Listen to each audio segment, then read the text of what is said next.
The humble rim brake caliper has been with us for generations, but as bike designs change and rules change within triathlon and cycling, we're seeing an emergence of disc brake road and triathlon bikes. And we're told time and time again that disc brakes are more powerful, they're better in the wet, and their general feel is better. And if you're like me, you may well have just taken everyone's word for it. But honestly, how good are disc brakes? Well, I think it's time we took a look.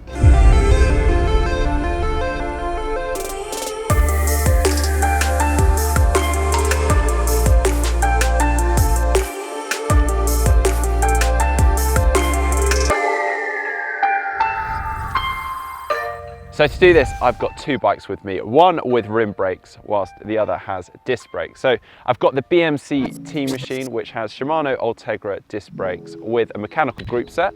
And I have the Cervelo S5, which has Shimano Dura Ace rim brakes and also a mechanical group set. I hear you, they're not identical bikes, so this isn't a true sciencey test, but I am stood at the top of this lovely climb in Lanzarote, so it seems a shame not to give them both a good run. But to help level things out, I have opted for the same tyres with identical tyre pressure in both.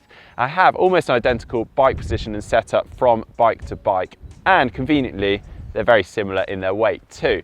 So what we're going to do here, well, this is Tabiesco. It's one of the most famous climbs here in Lanzarote. It's 9.5 kilometers to the bottom with a number of good switchbacks, perfect for testing out these brakes. So for this descent, I'm using our partner Shimano's disc brakes and rim brakes, but there are other brands available and I'm not testing or reviewing the brakes. What I'm going to do is demonstrate the key differences between the brake types. So let's get the stopwatches ready. First up, I'm going to go for the disc brake BMC. Run one, disc brakes, off I go.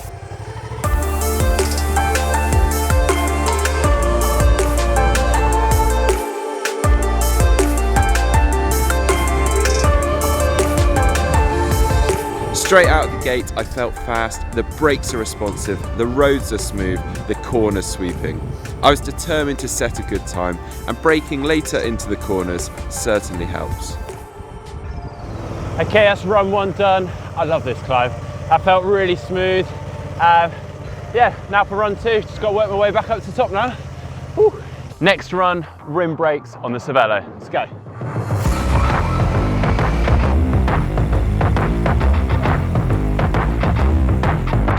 Right from the start, I felt comfortable. I know exactly how rim brakes work, what they feel like, what their limitations are, and so I was confident that my time would be pretty close.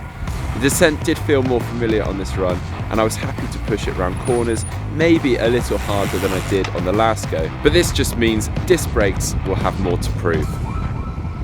Okay, run two done with the rim brakes. Another great run. Gonna head back to the top now, we'll analyse the numbers. Okay, so that is both runs complete and I have my times here. I was actually 5 seconds quicker on the bike with the disc brakes, which you could actually argue the fact that I went second on the bike with the rim brakes, had a bit more experience and I was more in tune with the descent by that point. But I was still quicker on the disc brakes. And then there is also the fact that the bike with the rim brakes is an aero road frame. This is a traditional road frame. Again, still quicker on the disc brakes. So that's really interesting. And personally, I did feel like I had a bit more power with the disc brakes. I was able to control it a little bit more, and I was just able to brake a little bit later. So much so that when I rode the rim brake bike on the second run, I actually forgot to brake a little earlier and almost overcooked a couple of corners. But anyway, those are my feelings on the braking. I think we need to take this a step further and test it. We're going to do a brake test. So quite simply, I am going to approach this line at 30 kilometers an hour with both bikes and stop as quickly as possible.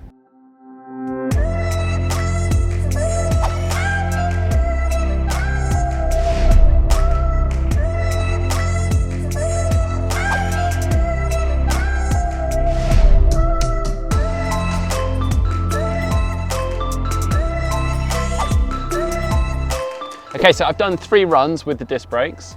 Pretty good if you ask me. Now it's time for the rim brakes.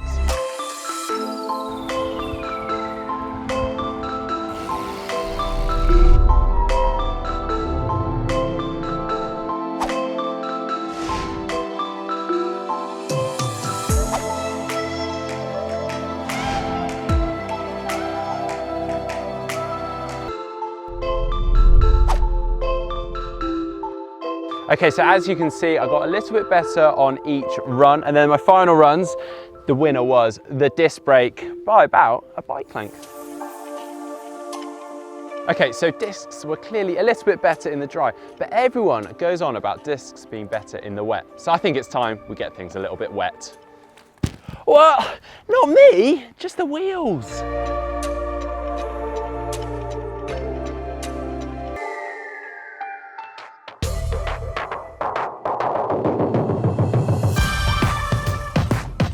Okay, so that's a disc in the wet done. A little bit further than before. Now for the rim.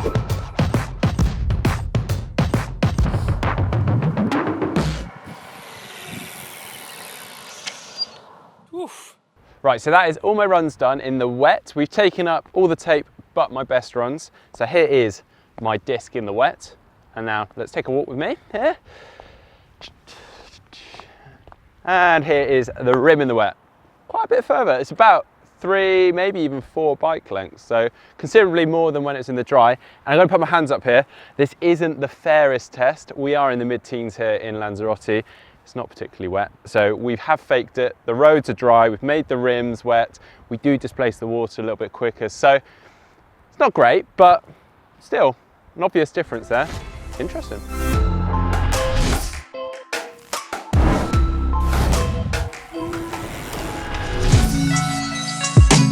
So that's us done for today, and I've got to say I've had a cracking time comparing disc brakes and rim brakes, and we could be here forever really, seeing how they compare with different riders, different weights, on different descents, but I think this has given us a pretty good feel for things. Like I said earlier, I really liked how powerful the disc brakes felt and how much control I had over them. And one thing we haven't touched on is modulation. And let's put this into normal terms, normal words. Modulation basically refers to is the lever pull and the difference between soft and hard braking. So what you might experience on rim brakes is that there's very little difference or lever pull between soft braking and hard braking. But what we experience on the disc brakes is a lot larger range. So we can actually control the braking in between soft and hard, preventing us from locking up, which we saw on our brake test earlier. So I think it's worth me mentioning, I've ridden rim brakes for my entire career. I know how to adjust them. I know how to fix them if I have an issue. Disc brakes, not so much. If I have an issue just before a race or during a race, for instance, I don't really know how to fix them. I don't know how to bleed them either.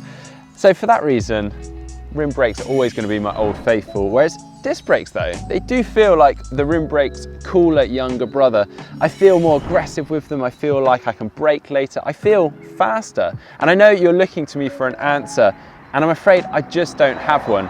Personally, I really quite like the disc brakes. I think they're great, but I think it's really important you try them out. Perhaps go and borrow one from a friend or a local bike shop, and then let us know how you get on with it in the comments below.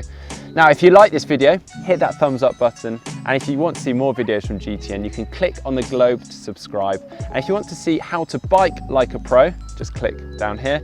And if you'd like to see a run session with Will Clark, just click down here.